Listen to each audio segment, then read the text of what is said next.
찬양 예배 우리 마음과 뜻과 정성을 다해서 아버지 하나님께 올려드리겠습니다. 다 같이 기도하겠습니다.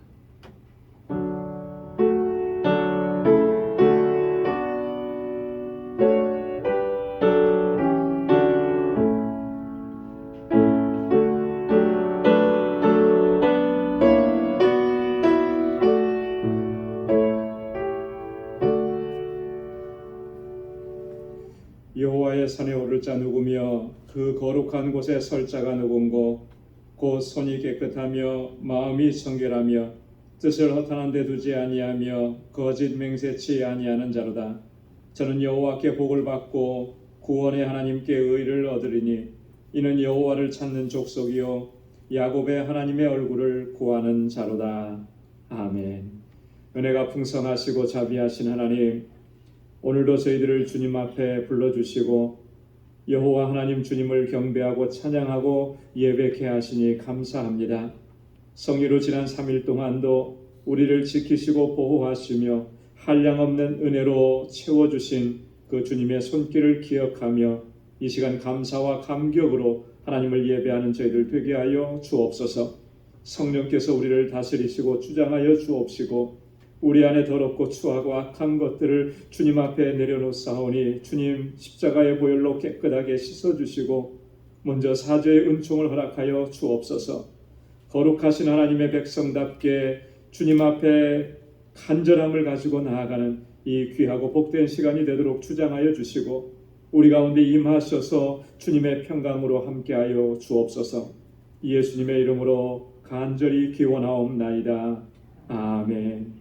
전능하사 천지를 만드신 하나님 아버지를 내가 믿사오며 그 외아들 우리 주 예수 그리스도를 믿사오니 이는 성령으로 잉태하사 동정녀 마리아에게 나시고 본디오 빌라도에게 고난을 받으사 십자가에 못 박혀 죽으시고 장사한 지 사흘 만에 죽은 자 가운데서 다시 살아나시며 하늘에 오르사 전능하신 하나님 우편에 앉아 계시다가 저리로서 산 자와 죽은 자를 심판하러 오시리라.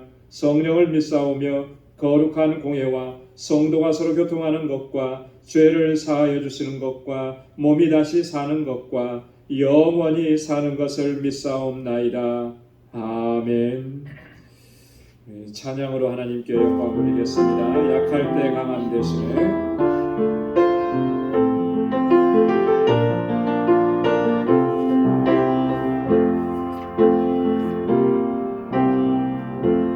약할 때 강함 되시네. 나의 고배가 되신 주 나의 모든 것. 주 안에 있는 보물을 나는 포기할 수 없네. 주 나의 모든 것. 약할 때 강함 되시네. 나의 보배가 되신 주 나의 모든 것. 주 안에 있는 보물을 나는 포기할 수 없네. 주 나의 모든 것.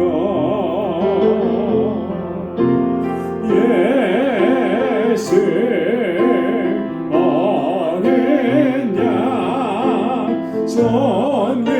존귀한 이름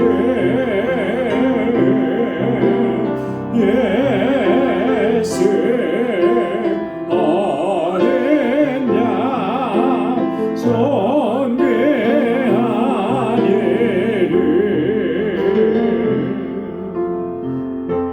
십자가 죄사하셨네. 주님의 이름 찬양해. 주 나의 모든 것. 쓰러진 나를 바르고 나의 빈잔을 채우네. 주 나의 모든 것. 십자가 죄사하셨네. 주님의 이름 찬양해. 주 나의 모든 것. 쓰러진 나를 세우고 나의 빈잔을 채우네. 주 나의 모든 것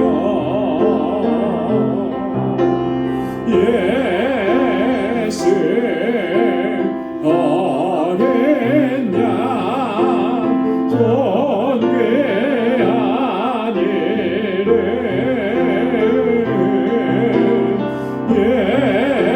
예수 어린 양 존귀한 이름 예수 어린 양 예수 어린 양 존귀한 이름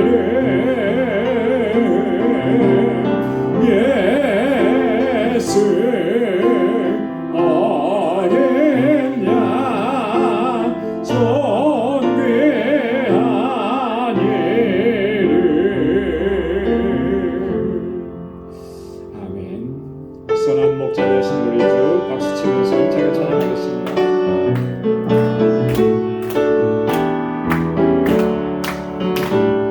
선한 목자 되신 우리 주 항상 인도하시고 방초동산 좋은 곳에서 우리 먹여주소서. 선한 목자 구세주여 항상 인도하소서. 선한 목자 구세주여 항상 인도하소서.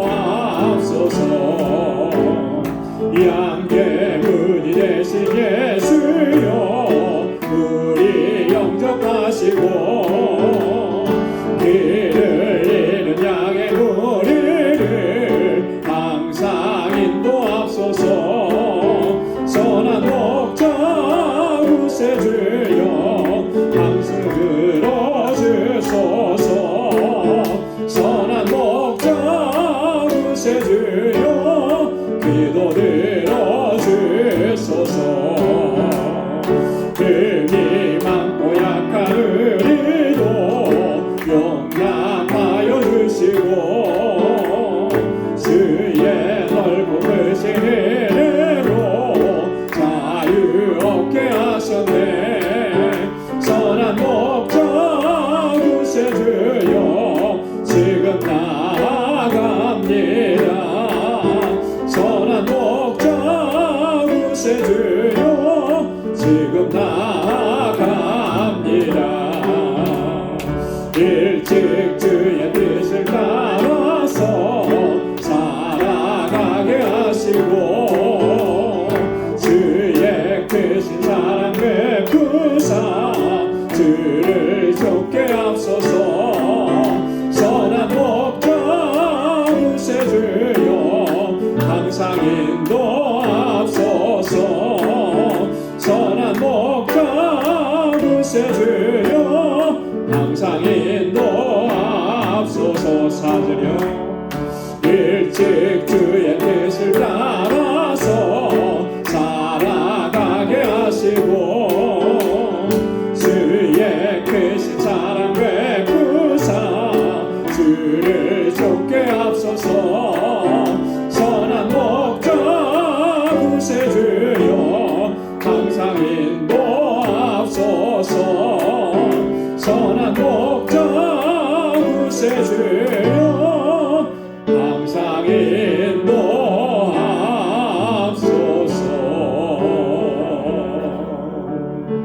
아멘. 주님 선한 목자 되셔서 우리의 가는 모든 길을 항상 선하게 인도해 주실 줄로 믿습니다. 내 마음의 주를 향한 사랑이 십자가의 길 순교자의 삶 주님 앞에 결단하면서 함께 찬양하겠습니다.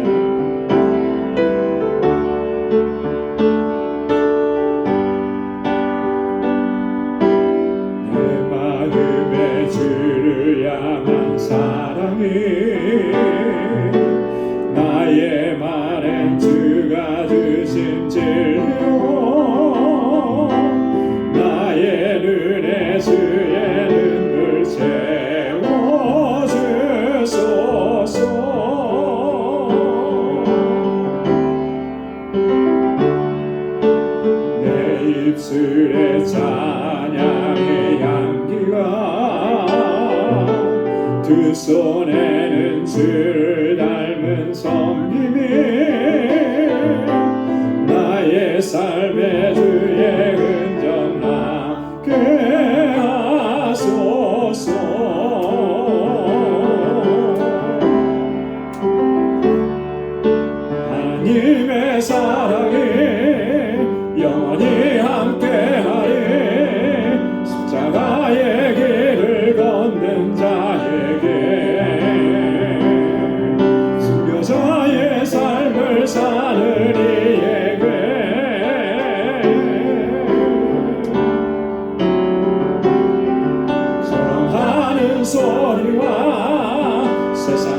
주가 주신 진리로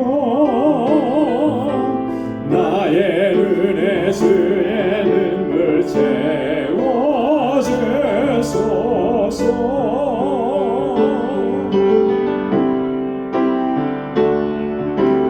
내 입술에 찬양의 향기가 두 손에는 주를 닮은 섬김이 나의 삶의 주의 흔적 남게 하소서.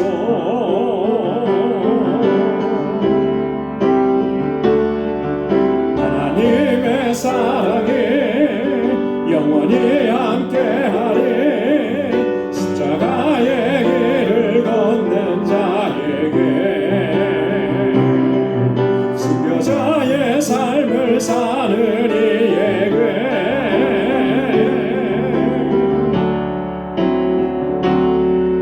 조롱하는 소리와 세상 유혹 속에도 주의 순결한 신부가 되리라. 내 생명 주님께 내 생명 내 생명 주님께 드리리.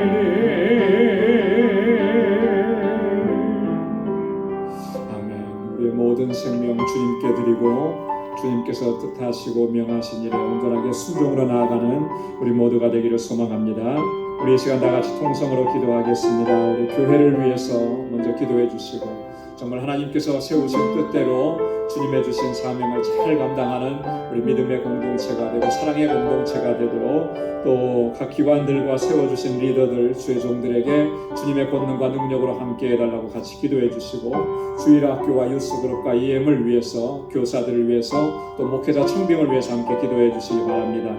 또 우리 6월 11일에 있을 우리 선교바자 또 알라메다 방주교회 건축 문제를 위해서 함께 기도해 주시고 또 우리 선교사님들을 위해서 기도해 주시기 바랍니다. 또 우리 지체들을 위해서 우리 환우들을 위해서 연약함 가운데 있는 우리 사랑하는 형제와 자매들을 위해서 우리 사랑하는 자녀손들을 위해서 또 오늘 이 시간 주님 앞에 가지고 나온 기도의 제목으로 간절하게 통성으로 함께 기도하겠습니다. 하나님 아버지 주님의 사랑과 은혜 감사합니다. 아버지 하나님께서 사랑하셔서 다시금 이렇게 은혜의 보좌 앞으로 불러주시고 주님을 경배하고 찬양하고 예배케 하시니 주님 감사합니다. 아버지 하나님 날마다 주님을 경배하고 찬양하고 온 힘을 다해서 하나님을 예배했던 다윗처럼 하나님 우리 마음을 다하고 힘을 다하여서 언제나 주님만을 예배하고 주님만을 찬양하고 주의 이름을 높이며 살아가는 저희를 되게 하여 주옵소서. 하나님 아버지 나를 구원하신 그 하나님의 구속의 은혜가 아버지 하나님 그 감격이 은혜에 대한 감격이 내 안에서 조금 더 식어지지 않게 하시고 날마다 뜨겁게 주님을 경배하고 찬양하는 저희들이 되게 하여 주옵소서. 세상에서의 삶이 비록 힘들고 고난이 있고 혼란이 있어도 그것 때문에 하나님 아버지 주님을 사랑하는 마음이 변치 않도록 도와주시고 세상의 어떠한 세력과 아버지 하나님 유혹 속에서도 결코 흔들리지 않도록 도와주옵소서. 나의 마음을 다하고 힘을 다해서 내 생명을 다하여서 주님만을 사랑하는 저희들 되게 하여 주시옵소서. 주님의 몸된 교회 아버지께서 세워주시고 여기까지 인도하심을 감사합니다. 정말 진정한 믿음의 공동체 아름다운 사랑의 공동체로 견고하게 서로 주님의 주신 사명을 잘 감당하고 아버지 하나님 영혼 구원의 사명을 온전하게 감당하는 저희들 되게 하여 주옵소서. 기름 부어 세우신 주의 종들에게 능력과 권능으로 함께 하시고 아버지 하나님 정말 주님 앞에 충성스러운 종으로 설 수 있는 저희들 되게 하여 주옵소서.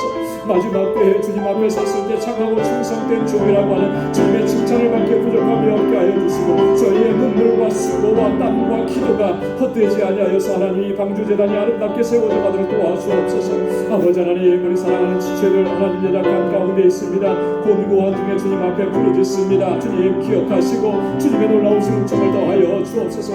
날마다 주님과 동행하는 삶을 살게 하시고 하나님의 거룩한 백성답게 살아갈 수 있도록 도와주시고 이 세상 가운데 그리스도의 아름다운 빛을 바라는 향기를 바라는 저희들 되게 하여 주옵소서. 우리 사랑하는 자녀들들 이곳에서 자라는 어린 신령들 학생들 우리 청년들 또 저들을 위해서 수고하는 모든 교사들 하나님께서 능력의 장중에 붙들어 주셔서 아버지 하나님 귀한 믿음의 일꾼들이 다 되고 이 세대를 이끌어가는 하나님의 자녀들 되게 하여 주옵소서. 아버지 하나님 목회자를 청빙하는 중에 있습니다. 하나님 저에게 정말 합당한 주의 종을 속히 보내어 주셔서 저들이 정말 말씀을 양육받는 일에 어려움이 없도록 주님께서 도와주시옵고 아버지 늘 은혜 베풀어 주옵소서. 우리 사랑하는 성도들의 가정에 주님의 놀라우신 평강을 더하시고 그 손으로 하는 모든 일들이 복되게 하시며 아버지 허락해 주신 믿음의 기업들을 든든하게 지켜 주옵소서. 아버지 하나님 정말 알라베다 방주교회 아버지 건축을 위해서 저희들 6월 11일에 선교화자회를 준비합니다. 아버지 하나님 미수화자회에 함께 하시고 함께 지혜를 모으게 하시고 뜻을 모을 수 있게 하시고 하나님의 모든 성도들이 한 마음이 되게 도와주시옵소서. 그리하여 아버지 하나님 주님께서 세우신 방주교회가 아름답게 세워져가고 그 지역에 많은 영혼들을 주님께로 돌아오는 귀한 사역 감당케 하여 주시고 우리 선교사님과 모든 동역자들을 위해 함께하여 주옵소서.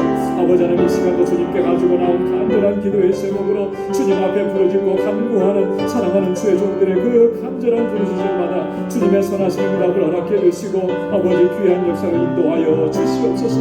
오늘도 주님의 말씀 앞에 세워주심을 감사합니다. 우리 마음같이 경비하여 줘서 하나님의 말씀을 받기에 부족함이 없도록 주님 역사하시고 인도하여 주시옵소서. 주님 함께 하실 줄로 믿습니다. 감사합니다. 모든 영광 주님께 올려드립니다. 예수님의 이름으로 간절히 기도드리옵나이다. 아멘.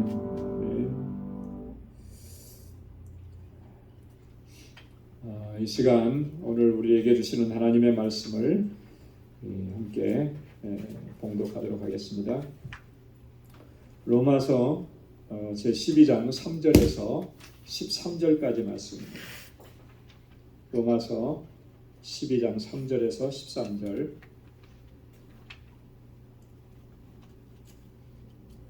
한 절씩 교독하도록 하겠습니다.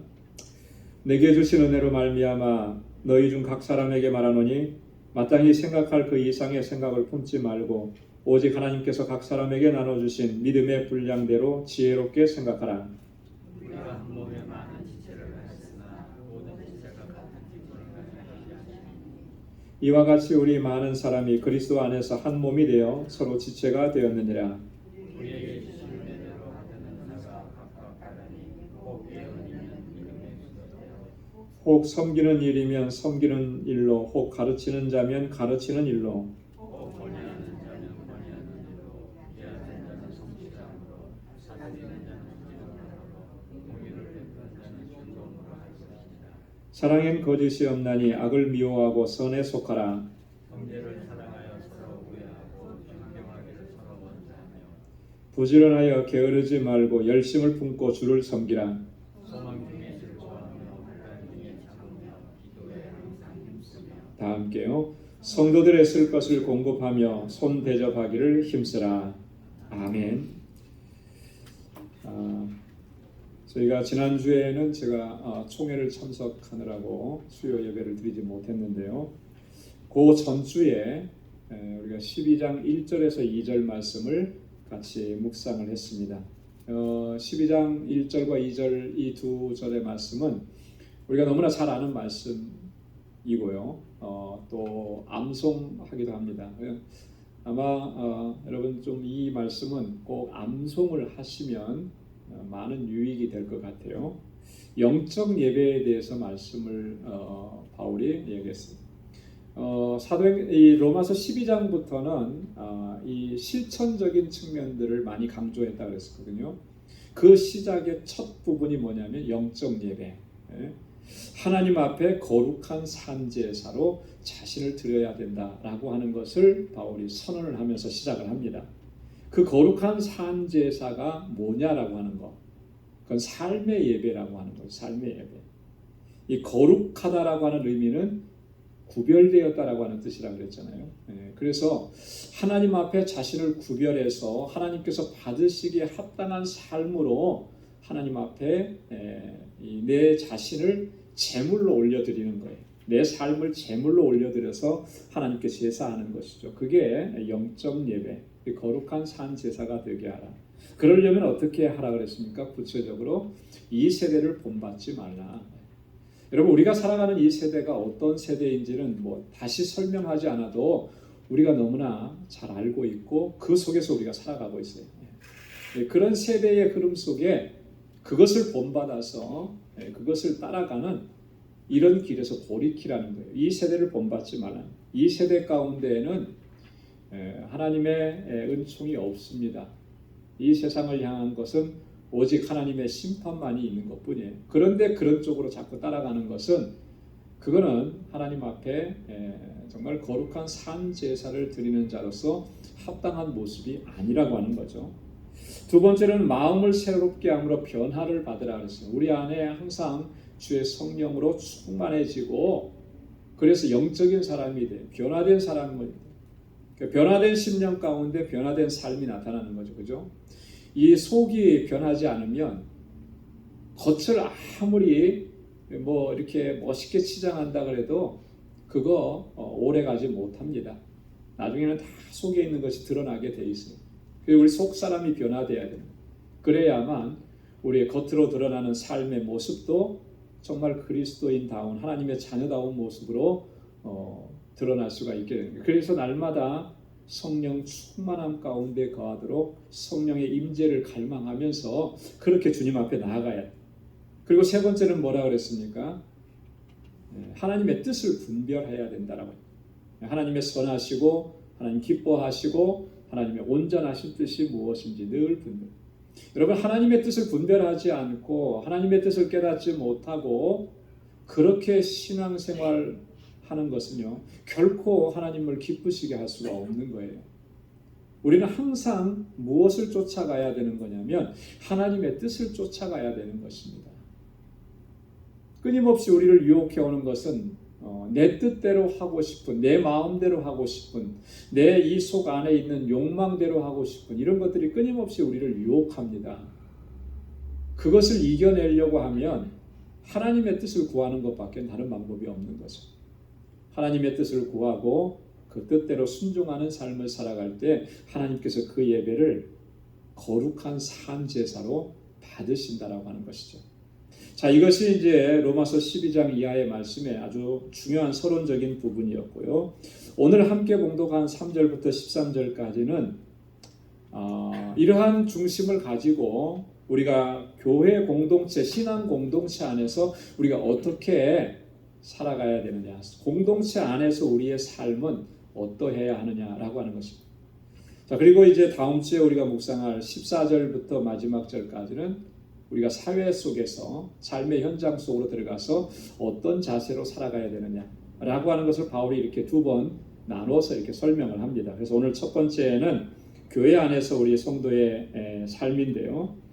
먼저 3절부터 8절까지는 우리가 한 지체라고 하는 이 지체 의식을 분명히 가져야 된다.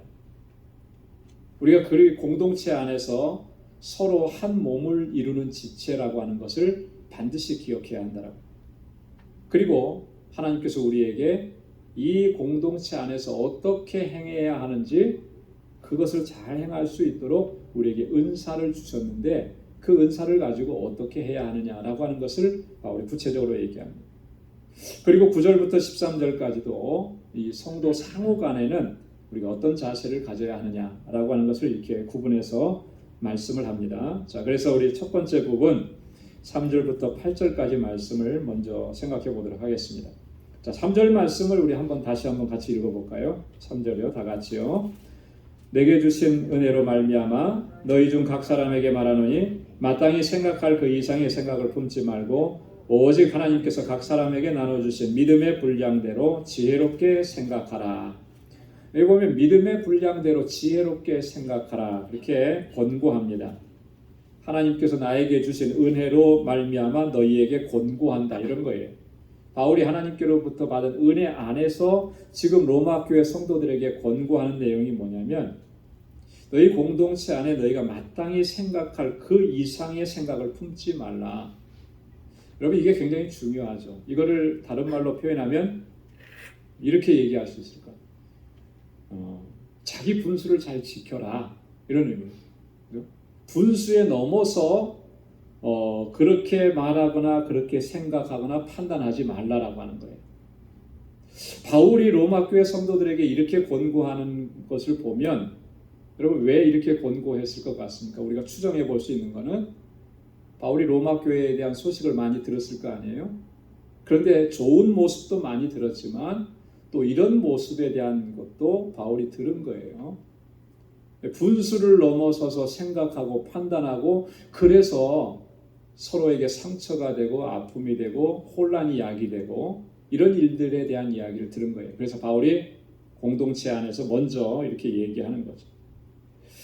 여러분 이 말은 다른 말로 얘기하면 이런 거예요. 내게 주신 직분, 내게 주신 직책 여기에 온전히 포커스를 맞추라는 거예요. 이거에 대해서 내게 주신 것에 대해서 우리가 최선을 다하지 않고 다른 이들의 직분과 직책에 지나치게 관여하는 거 이런 것들을 조심하고 주의하라는 거예요. 그게 주의하고 조심하지 않으면 공동체가 굉장히 어려워지는 거죠. 여러분 하나님께서 나에게 주신 직분, 나에게 주신 직책 그거 하나만도 제대로 감당하기가 쉽습니까? 어렵습니까? 이것도 쉬운 일이 아니에요. 그죠? 최선을 다해서 감당하는. 그런데 내게 맡겨주신 일에 대해서는 최선을 다하지 않고 꼭 다른 사람이 하는 일에 대해서 간섭하고 또 지적하고 판단하고 여러분 이게 공동체를 얼마나 위험하게 만드는지 여러분 우리 속담에 그런 속담이 아주 비슷한 속담이 있는 것 같아요. 여러분 생각나는 속담이 있습니까? 남의 제사에 감나라 배나라 한다. 그죠? 자기 제사만 신경 써야지 왜 남의 제사에다 여기다 감 놓아라 여기가 배 놓는 자리다 이걸 자꾸 얘기하느냐는 거예요. 그게 안 된다는 거죠. 그렇게 하면 안 돼요. 우리가 신앙생활 하면서도 자꾸요 그렇게 하려고 하는 유혹들이 생기고 실제로 그런 일들이 벌어집니다. 그러다 보니까 공동체 안에 갈등이 생기고 문제가 생기는 거예요. 아까도 말씀을 드렸지만 내게 주신 직분과 내게 주신 직책, 내게 주신 사명 여기에 우리는 최선을 다해 여기에 포커스를 맞춰야 돼요. 그러다 보면 다른 사람들이 어떻게 하는 거에 대해서 정말 우리가 관여할 여력이 없는 거죠. 내게 주신 사명만 제대로 감당하는 일도 쉽지 않은 일이겠죠. 바울이 그런 의미를 가지고 이렇게 권고하는 거예요. 그러면서 뭐라고 얘기하냐면 하나님께서 나눠주신 그 믿음의 분량대로 지혜롭게 생각하라. 지혜롭게 생각하라. 여러분 이 지혜롭게라고 하는 이 말은요. 이런 의미를 담고 있습니다. 그 안에 겸손과 절제의 의미를 담고 있습니다. 겸손과. 여러분 지혜로운 사람들을 보면 그 특징적인 것이 있는데 참 겸손해요. 내가 조금 안다고 막 이렇게 얘기하는 사람은 겸손하지 않아요. 그죠? 근데 정말 많은 것을 알고 있는 사람들은 진짜 겸손해요. 그래서 이렇게 뭐 한 분야에서 아주 고수가 된 사람들은요. 자기가 그것을 통달하고 있고 전부 다 안다라고 하는 것을 잘 얘기 안 해요. 말 안 하고. 알고 있으면서도 여러분 고수의 입장에서 최고로 다 모든 걸 다 아는 통달한 사람의 입장에서 다른 사람들이 조금 아마추어 같이 이렇게 하는 것을 보면 얼마나 참 이렇게 뭐라 그럴까 이런 표현이 맞을지는 모르겠지만 그 같지 않겠어요. 그죠? 그런데도 진짜 진정한 고수들은 그거 갖고 뭐라고 말 안 하더라고요. 이미 벌써 그런 자리에 올라갔을 때 몸에 겸손함이 되어 있는 거죠. 절제가 되어 있는 거예요. 지혜롭게 한다라고 하는 것은 그런 의미입니다. 그래서 적절하게 그 사명들을 감당하고 또 생각하고 판단합니다. 이런 상황에는 이렇게, 저 상황에는 저렇게. 바울이 지금 로마 교회 성도들에게 첫 번째로 말씀하는 것은 그런 거예요. 그래서 늘 교만을 경계하고 항상 겸손하게 행할 것을 강조하는 것입니다. 이게 되지 않으면 우리가 항상 그 안에서는 문제가 발생할 수밖에 없고 갈등이 일어날 수밖에 없는 거예요. 자, 그 다음에 이어서 4절과 5절에서는 우리가 그리스도 안에서 한 몸이다라고 하는 것을 바울이 강조합니다. 4절과 5절 함께 읽겠습니다. 시작. 우리가 한 몸에 많은 지체를 가졌으나 모든 지체가 같은 직분을 가진 것이 아니니 이와 같이 우리 많은 사람이 그리스도 안에서 한 몸이 되어 서로 지체가 되었느니라. 아멘. 여러분 우리 그리스도인들은요 머리이신 그리스도를 중심으로 한 몸을 이루고 있습니다. 그 몸을 이루고 있는 각각의 지체들인 거죠. 여러분 이 사실을 우리는 항상 기억을 해야 합니다. 공동체 안에 있을 때 우리는 결코 따로따로 독립적으로 개별적으로 존재할 수 있는 그런 존재가 아니에요. 물론 한 사람 한 사람이 다 각각의 개인이 개별적으로 있죠. 그러나 주님의 몸된 교회를 이루는 데 있어서 우리는 한 부분을 이루고 있는 거예요. 지체를 이루고 있는 거예요. 제가 만약에 오른팔이라 그러면 또 다른 분은 왼팔인 것이고, 또 다른 분은 왼발인 것이고, 다른 분은 오른쪽 발인 것이고, 각각의 지체별로 다 몸을 이루고 있다라고 하는, 이거 꼭 기억해요. 그래서 바울이요, 오늘 이 로마서뿐만 아니라 고린도전서에도 가면 우리는 그리스도 안에서 한 몸이라고 하는 것을 다시 한 번 더 강조를 합니다. 고린도 교회 안에서 이렇게 할 수밖에 없는 이유, 우리가 너무나 잘 알죠. 고린도 교회는 제일 심각한 문제가 뭐였었죠? 파당의 문제였어요. 그죠? 분파의 문제였습니다. 그래서 바울이 고린도 교회에 편지를 보내면서 첫 번째로 얘기한 게, 너희 안에 이런 파당이 있다는 소식을 들었는데 그것은 그리스도의 몸을 나누는 것이다라고 바울이 아주 강력하게 그들을 지적을 합니다. 그러면서 바울이 고린도전서 12장 12절 이하에서 우리가 그리스도 안에서 한 몸이다라고 하는 것을 강조해요. 공동체 안에서 우리의 성도는 통일성이 있어야 됩니다. 그리고 상호 보완적이라고 하는 거죠. 여러분, 한 사람 한 사람, 우리가 완벽하고 완전한 사람은 아무도 없습니다. 아무리 뭐 잘하고 아무리 경험이 많아도 다 불완전한 존재예요. 그 불완전한 부분들을 보완하고 도와주게 하시기 위해서 우리로 하여금 공동체를 이루게 하신 거예요. 그래서 서로 보완하고 서로 돕는 것입니다. 고린도전서 12장 20절에 그래서 이제 지체는 많으나 몸은 하나라. 또 고린도전서 12장 27절에도 너희는 그리스도의 몸이요 각 지체의 부분이라. 여러분, 우리가 신앙생활하면서 특별히 교회 공동체 안에서 신앙생활하면서 여러분 이 지체의식을 분명하게 해야 합니다. 여러분, 현대 그리스도인들은, 자 앞에를 보시고요, 현대 그리스도인들은요 참 아쉬운 점이 바로 이 부분인 것 같아요. 뭐냐면 이 교회관, 이 공동체 의식, 이런 부분들이 참 많이 약해. 옛날에 초대교회 때는 얼마나 그것이 강했는지 모릅니다. 사도행전 2장에 나오는 이 예루살렘 초대교회도 그렇고요.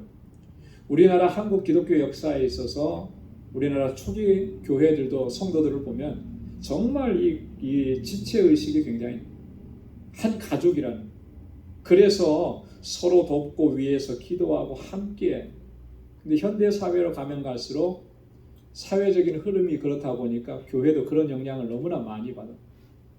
그래서 우리가 이런 어떤 공동체 의식이 굉장히 약해집니다.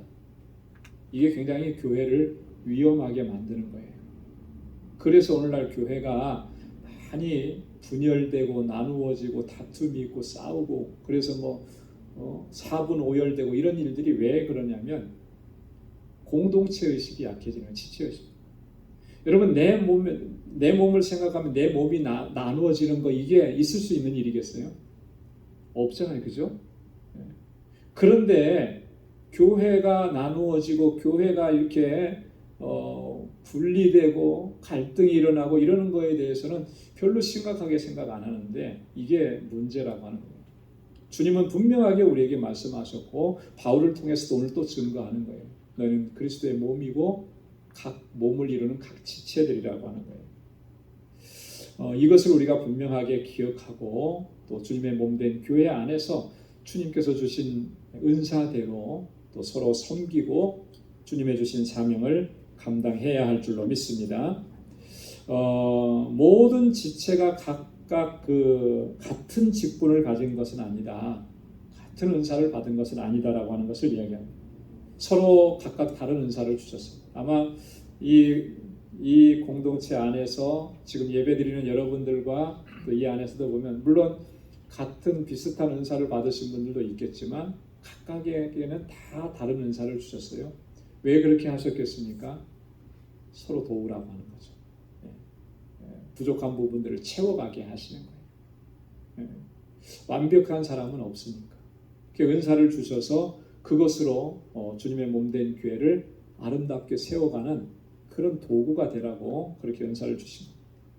고린도전서 12장 4절부터 11절에도 보면 다양한 은사를 주신 것을 이야기합니다. 그러면서 그 은사를 주신 목적에 대해서도 분명하게 이야기해요. 여러분, 하나님께서 우리에게 은사를 주신 목적이 이유가 뭐겠습니까? 여러분에게 은사를 주셨어요. 여러분 은사가 뭔지 각자 여러분 다 아실 거예요. 그걸 통해서 어떻게 하라는 것이겠습니까? 무엇을 위해서 은사를 주셨겠어요? 하나님의 영광을 위해서. 또 뭐 어떻게 합니까? 여러분 그 고린도전서 12장 7절에 보니까 이렇게 기록합니다. 바울이 각 사람에게 성령의 나타남을 주시면, 이 성령의 나타남이라고 하는 것은 성령의 은사를 얘기하는 거예요. 유익하게 하려 하심이라. 한번 따라서 해보십시오. 유익하게 하려 하심이라. 유익하게 하려 하심이라. 무슨 유익인 거예요? 누구의 유익인 것입니까? 무엇의 유익이에요? 교회의 유익인 거예요. 교회. 그리고 나와 함께하고 있는 다른 지체들의 유익인 것입니다. 맨 마지막에 가서 나의 유익을 위한 거예요. 공동체의 유익이 항상 우선인 거예요. 왜냐하면 주님께서 피로 값주고 이 공동체를 세우셨기 때문에. 그래서 지금 내게 주신 은사로 말미암아 내가 이 공동체에 덕을 끼치지 못하고 유익을 끼치지 못하면 그건 정말 은사를 잘못 사용하고 있는 겁니다. 아마도 하나님께서는 그에 대한 책임을 물으실 것 같아요. 그렇기 때문에 은사를 받은 것에 감사한 일이기도 하지만 내가 정말 하나님의 뜻대로 이 은사를 활용하고 있느냐를 정말 신중하게 돌아볼 때 두렵고 떨리지 않을 수가 없는 거예요. 고린도전서 12장 11절에서는 이렇게 얘기했습니다. 이 모든 일은 같은 한 성령이 행하사 그 뜻대로 각 사람에게 나눠주십니다. 한 성령이 우리에게 은사를 주셨는데 누구의 뜻대로예요? 성령의 뜻대로, 하나님의 뜻대로 나누시. 내 뜻대로가 아닙니다. 그죠? 내가 막 이 은사가 갖고 싶어서 그 은사를 획득하고 이게 아니에요. 하나님께서 나를 통해서 이루시고자 하시는 그 뜻을 행하시기 위해서 하나님께서 나에게 은사로 주신 거예요. 그래서 하나님의 뜻대로 그 은사를 사용해야 하는 것입니다. 그 하나님의 뜻의 가장 최우선은 뭐예요? 공동체의 유익이라고 하는 거예요. 자, 그 다음에 그래서 서로 지체가 되게 하셨느니라 그랬죠. 자, 그 다음에 이제 6절부터 8절까지는 하나님께서 주신 은사에 대해서 설명하면서 그 은사를 어떻게 활용해야 하는지를 구체적으로 말씀합니다. 자, 6절에 보면은 이 은혜대로 은사를 주셨다 그렇게 말씀하죠. 우리에게 주신 은혜대로 받은 은사가 각각 다르니 그랬습니다. 은혜대로. 은사가 주어지는 기준이 바로 하나님의 은혜라고 하는 것을 강조해요. 여러분, 은사는 내 공로에 의해서 주어진 것이 아니라 하나님의 은혜로 주어진 거예요. 은혜. 여러분, 은혜라고 하는 것은 뭐를 은혜라 그럽니까? 내가 값을 주고 산 것을 은혜라고 합니까? 아니죠. 거저 주신 선물이 은혜인 거예요. 그죠? 거저 주신 하나님의 사랑, 하나님의 선물이 은혜인 것입니다. 그리고 이 은사라고 하는 것은 이런 의미입니다. 하나님께서 그리스도의 몸된 교회와 각 지체들을 섬기게끔 하시기, 탁월한 능력으로 섬기게끔 그렇게 우리에게 허락해 주신 것이 바로 은사예요. 그래서 이 은사라고 하는 것은 또 직분도 포함이 되는 거예요. 하나님께서 우리에게 직분을 맡겨주셨죠. 그거 뭐 하라고 하신 거예요? 하나님을 섬기고 우리 지체들을 섬기라고 하는 거예요. 여러분, 내게 주신 직분, 목사의 직분도 마찬가지예요. 장로의 직분도, 권사의 직분도 그것을 통해서 뭐 내가 이 자리에 섰다 뭐 해갖고 그런 게 아니고 철저하게 그것은 섬기라고 주신 자리입니다. 여러분, 이거 놓쳐버리면 정말 하나님의 뜻을 제대로 감당하는 게 아니에요. 나를 장로로 세워주셨고 권사로 세워주셨다. 이건요, 끝까지 섬기라고 하는 거예요. 목사로 이 자리에 세워주셨다. 우리 공동체를 섬기라고 세워주신 겁니다. 이거를 놓치고 내가 대접을 받으려고 하고 영광을 받으려고 하고 찬사를 받으려고 하고 이러면요, 이것은 정말 하나님의 뜻과는 정반대인 것이죠. 여러분, 이것을 우리가 철저하게 경계해야 하는 것입니다. 하나님께서 은사로 주신 이 은사와 직분들 하나님의 영광을 위해서 또 주님의 몸된 교회의 유익을 위해서 섬기도록 주신 것입니다. 그래서 바울이 고린도전서 10장 23절 24절에서 이렇게 권고하죠. 모든 것이 가하나 모든 것이 유익한 것이 아니요 모든 것이 가하나 모든 것이 덕을 세우는 것이 아니니 누구든지 자기의 유익을 구치 말고 누구의 유익을 구하라고요? 남의 유익을 구하라. 덕과 유익을.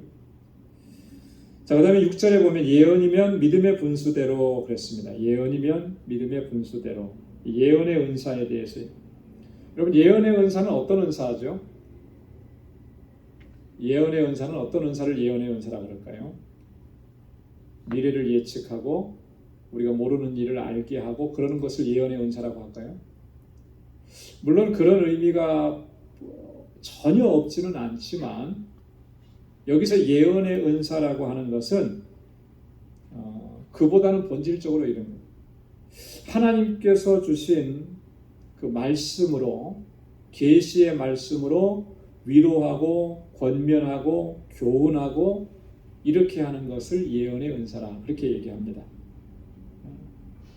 그렇기 때문에 하나님의 주시는 말씀, 계시의 말씀이 항상 그 사람에게 주어져야 하는 것이죠.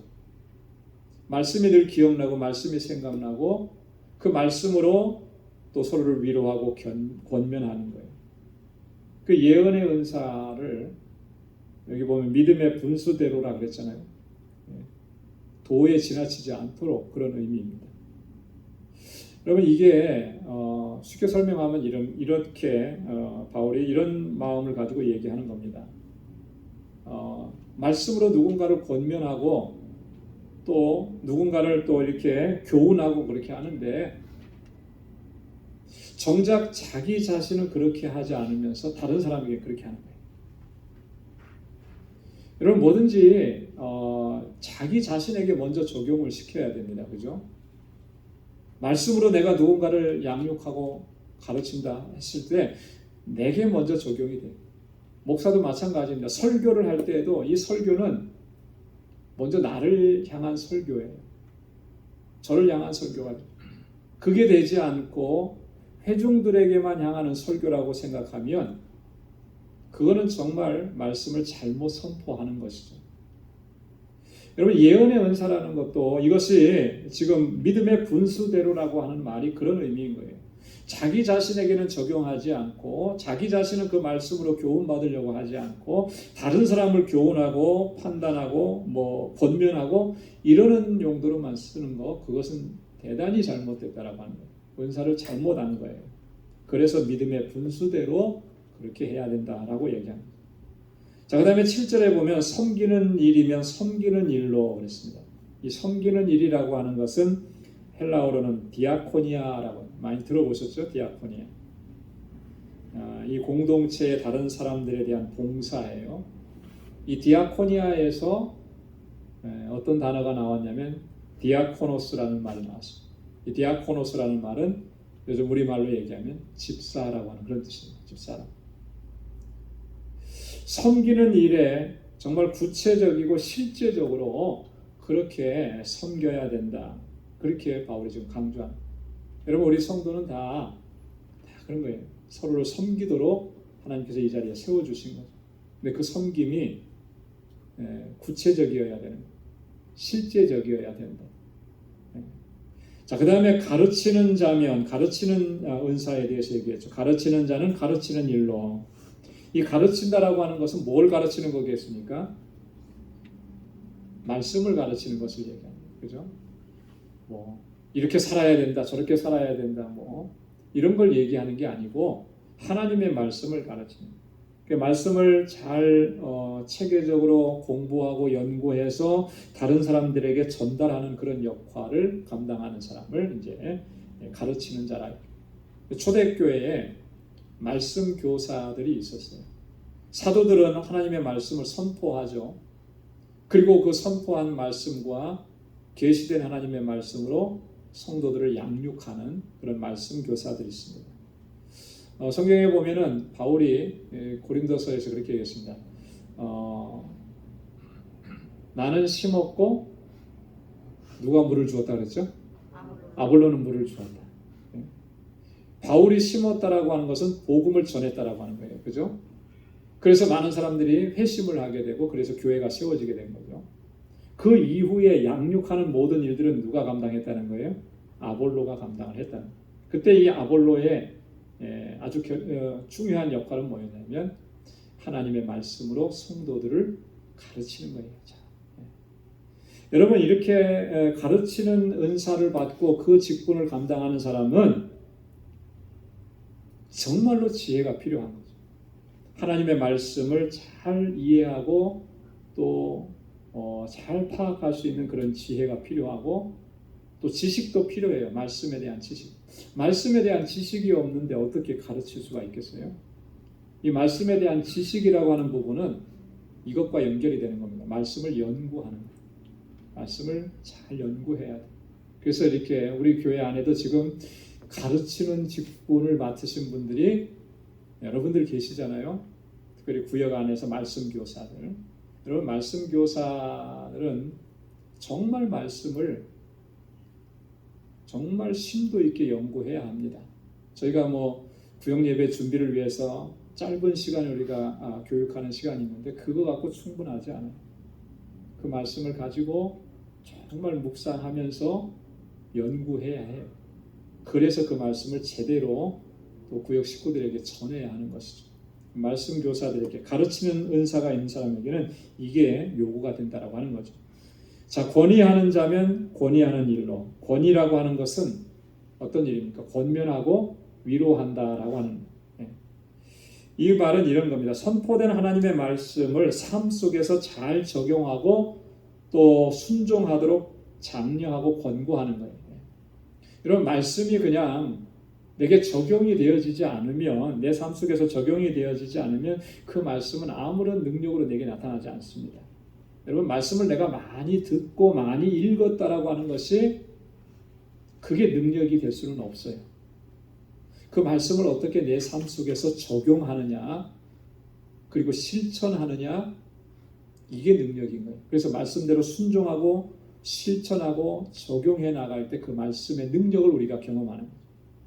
여러분 말씀 많이 들어서 그 말씀이 그렇지 하고 이렇게 내가 끄덕끄덕하고 인정하는 거 그거는요 내게 아무런 능력이 되지 않아요.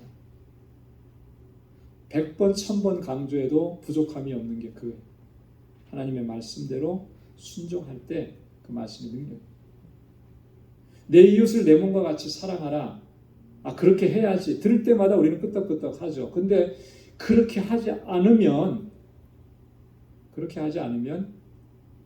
그 속에서는 어떤 하나님의 능력도 나타날 수가 없고 하나님께서 행하시는 역사도 볼 수가 없는 거예요. 내 이웃을 내 몸과 같이 사랑하라고 하는 말씀 붙잡고 어떻게 하는 것이 구체적으로 사랑하는 것인지 그 몸으로 실천해 나갈 때 그 안에서 하나님께서 역사하시는 놀라운 역사를 우리가 체험하게 될 줄로 믿습니다. 권위하는 자는 권위하는 일로라 그랬는데 성경에 보면 이 참 권위하는 일을 참 잘했던 사람이 한 사람이 있는 것. 기억나는 사람이 있습니까? 누가 그랬죠? 사도행전 5장에 보면 구브로 출신의 요셉이라고 하는 이름을 가진 사람, 레위 사람. 근데 그 사람의 이름을 별명을 사도들이 주어졌어요. 뭐라고 불렀냐면 바나바라고. 이 바나바라고 하는 이것은 본명이 아니고 사도들이 붙여준 별명이에요. 이 바나바 그 요셉이 하는 모습을 보니까 너무너무 아름다운 거죠. 이 이름에 딱 맞는 거예요. 그래서 바나바라는 이름을 붙여줬는데 이 바나바라고 하는 이름의 뜻이 뭐라 그랬어요? 권위자라 그랬죠. 그죠? 권위의 아들이라고. 권세를 가지고 이게 아니고 위로하고 권면하고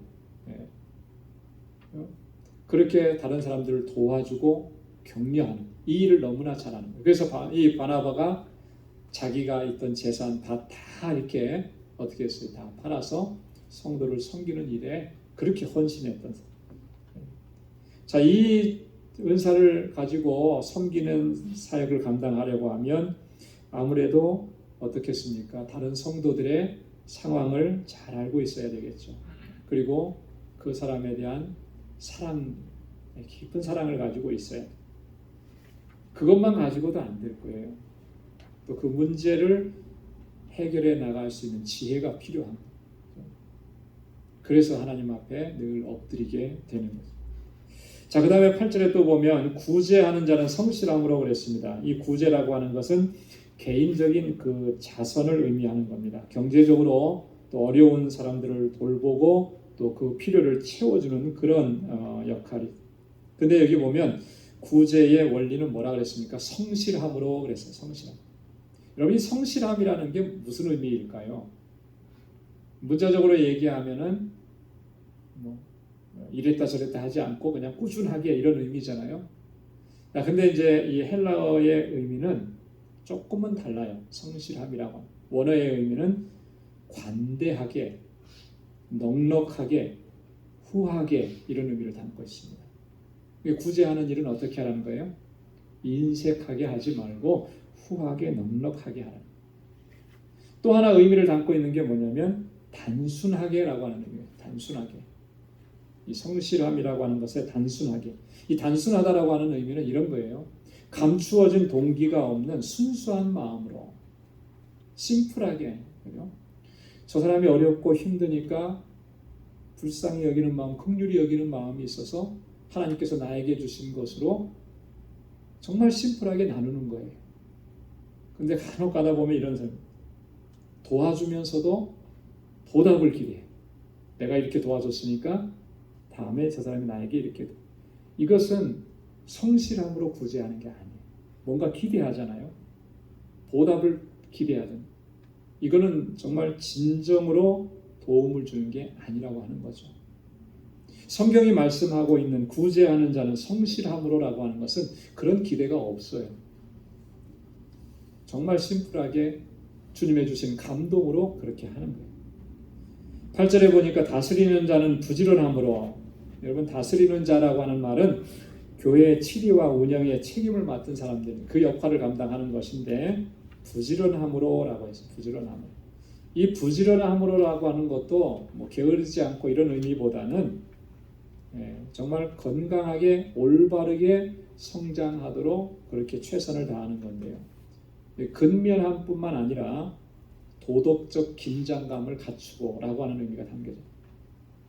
여러분, 지도자에게 있어서 정말 중요한 덕목 중에 하나는 이 도덕성이죠. 그죠? 그게 무너져 내리면 어떠한 일을 해도 하나님의 영광이 될 수가 없습니다. 어제 우리가 데이빗 봤잖아요. 그죠? 그렇게 신실하게 하나님을 섬겼던 다윗도 그런 유혹 앞에서 무너져 내리잖아요. 그리고 자기의 잘못을 감추려고 얼마나 수를 씁니까? 이게 한번 무너져 내리면 정말 아무리 뭐 대단한 업적을 이뤘어도 그것을 통해서 하나님께 영광을 돌릴 수가 없는 거예요. 다윗이 이 일로 인해서 그의 인생의 후반부 얼마나 정말 고통스러운 일들을 많이 겪었습니까? 그죠? 그의 자녀들 가운데서는 칼이 떠나지 아니하고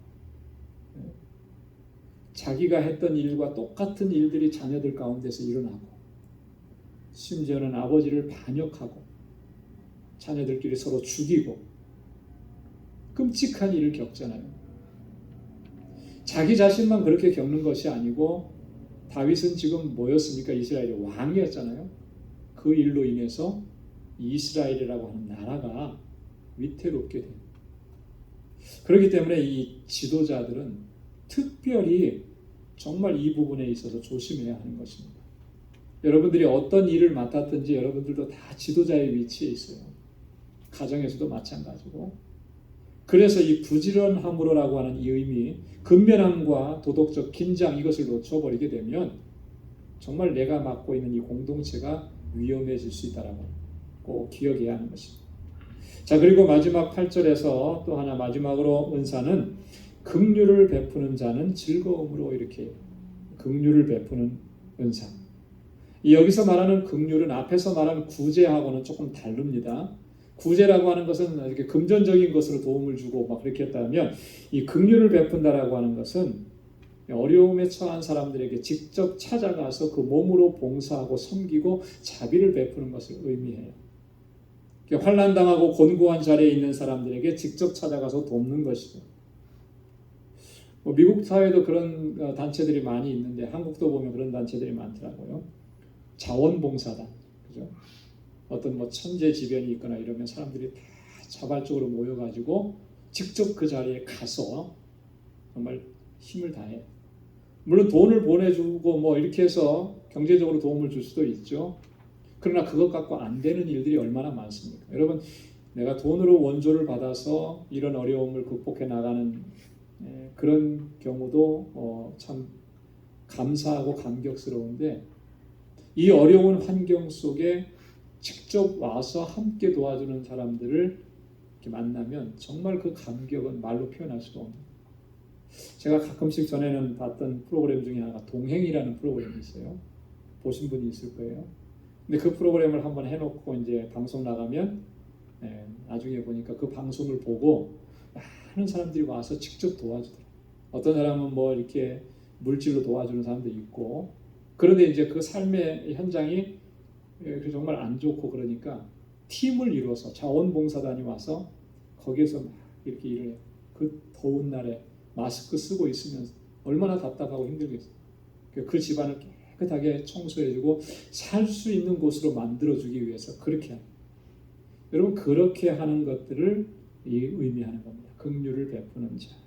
근데 어떤 마음으로 하라 그랬습니까? 즐거움으로 하라 그랬어요. 즐거움으로.